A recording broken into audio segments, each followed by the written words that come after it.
Hi. Good morning, good afternoon, good evening from wherever you're watching me. How we are doing? I guess we're doing amazing. This is a very chill Saturday morning here in Abuja. Okay, I don't know where you're watching me from, but guys, it is really cold in here. All my friends in the US, in Canada, I don't know how you guys are doing it, but honestly, it's not funny. And we thank God. That's why you can see me with my shower. All right, so how we are doing? I hope we're doing amazing. I hope we're already running with our goals and those things that we set to achieve in this year. For me, I have kickstarted and God has been so faithful. Okay, I don't want you to give up. Okay, yes, challenges will come by the way, but just keep pushing on. Okay, you have what it takes. Yes, you have everything that it takes to succeed and to keep pushing and pressing on. Yes, I want to appreciate every one of you that keep coming back. Thank you for the likes, thank you for the sharing, thank you for subscribing. All right, thank you so much, guys.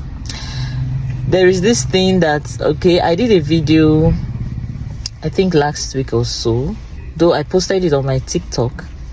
Yes, so I posted it on my TikTok, and I got a comment from one of my,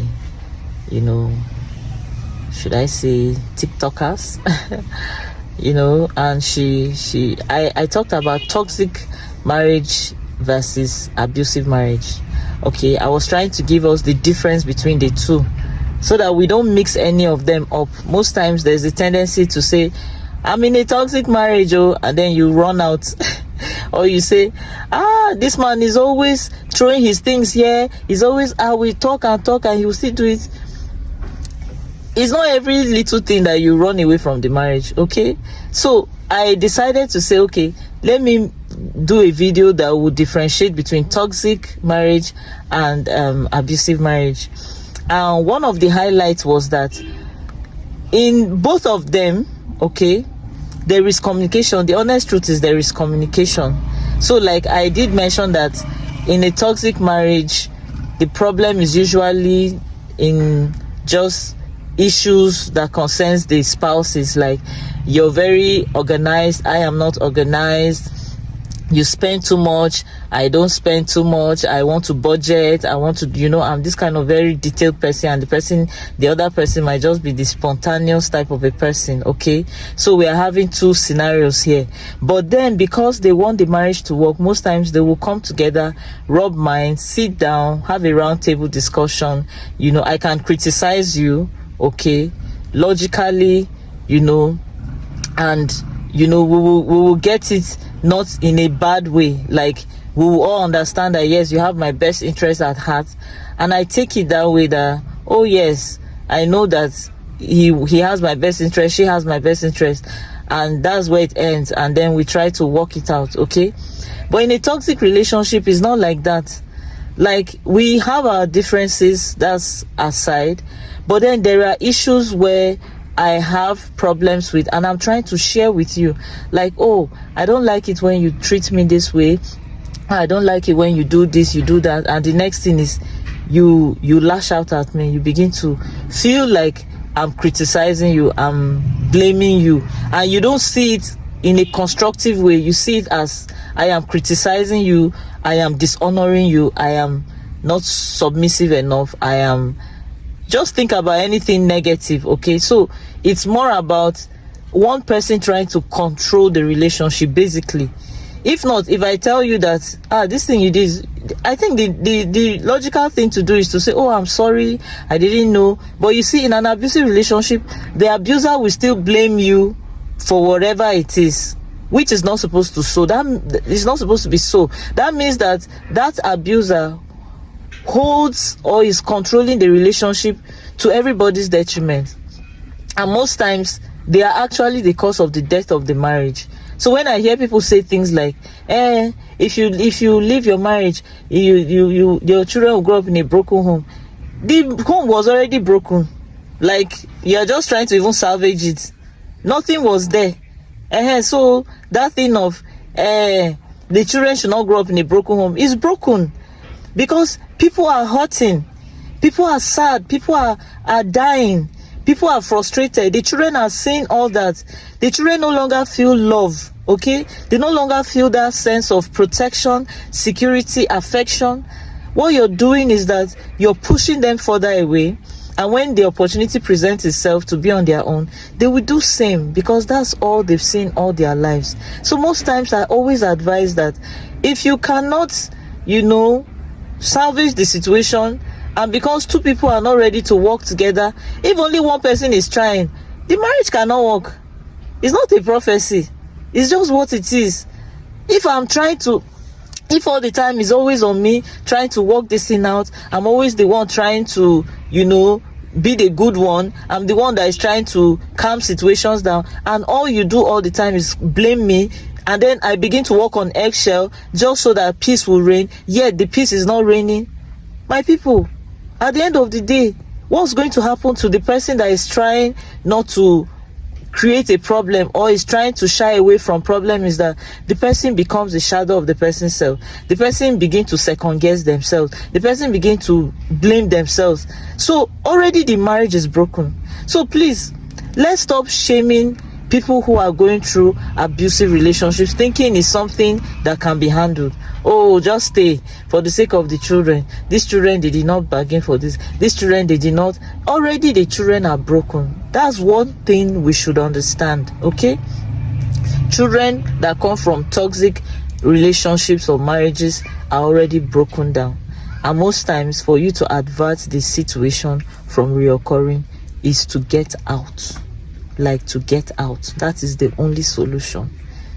That is the only solution, guys.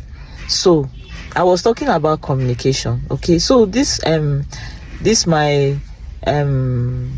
subscriber or viewer said something like the person should have known that was relating with an abuser. I said, look, so I took out time. I said, okay, let me even check. I did a research, and I was like, why is it that communication with an abuser is always difficult, okay? And I stumbled on a blog, by Dr. Sherry Stein, and she did mention that, funny enough, the problem of the abuser is not that they don't communicate, but actually they use the communication as a weapon, okay? They use it as a weapon to the advantage and to the disadvantage of the victim. So most times, even when you go for counseling, the abuser will use what you have said in the counseling against you. So they do a lot of blaming.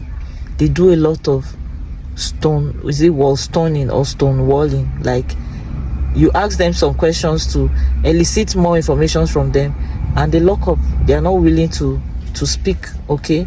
They just give you this silent treatment. They have a way of just shoving a lot of things under the carpet when things should be aired, okay? You're aggrieved here, you're pained here, but yet you see them, they just do as if nothing is happening, okay? They blame, they act innocent, they behave as if they are forgetful, Sometimes they use social media on you, and you're always on social media. That's why we don't communicate well. They don't respond to your text or your call. So with an abuser, when you text them, you call them, you send message, they will just give you this silent treatment. In fact, it can be very frustrating.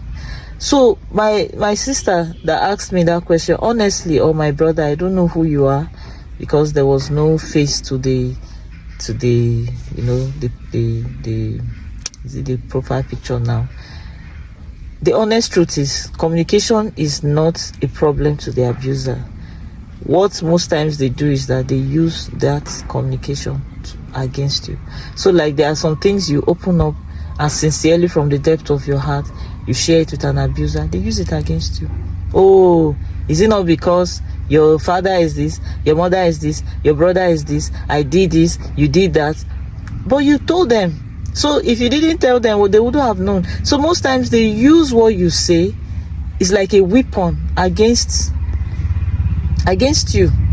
So for me, I know I've experienced that countless times, okay, where you will share with your abuser, you thought you're talking to your husband or you're talking to your wife with all sense of humility and sincerity, but at the end of the day, you will hear it in a way that is very demeaning and annoying.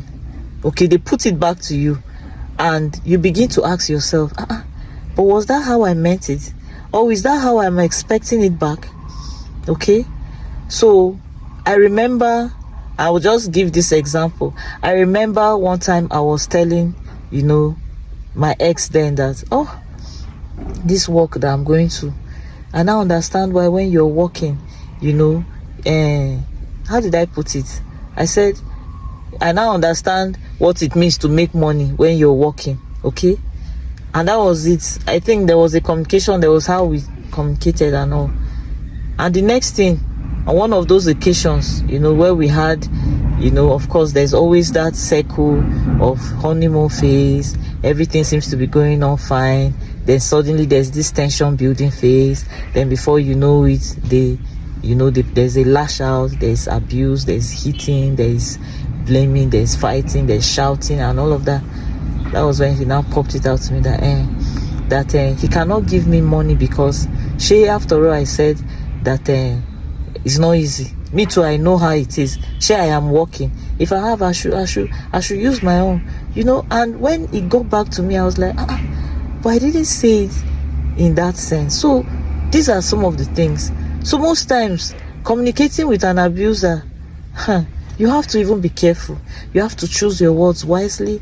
And most times, you will see that trying to make the marriage work with an abuser can be frustrating. So guys, if you find yourself in any abusive relationship, you need to think twice. You need to ask yourself, is this something worth trying to salvage? Okay, there are some persons that will tell you, let's go for counseling.